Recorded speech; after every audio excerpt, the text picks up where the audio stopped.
Қанша килограмм тастадыңыз? Мен ба 106 килограмм едім. Жаймен ойыстып тастап келіп, мына 2 айда мен 12 килограмм тастадым. Қандай өнім ішу арқылы? Шөпті, соңғы кездерде шөпті, ғажайып шөпті іштім. Оған дейін сердечный мен дыхательный іштім. Өте керемет әсер береді.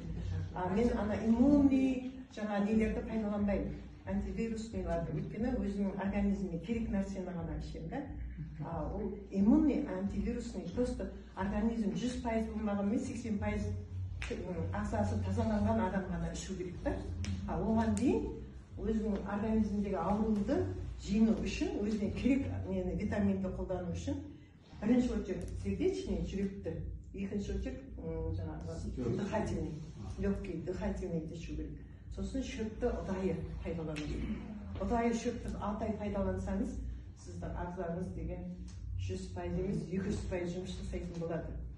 Өйткені хронический аурумыз көп болады, бізде сақталып жатқан ауру көп.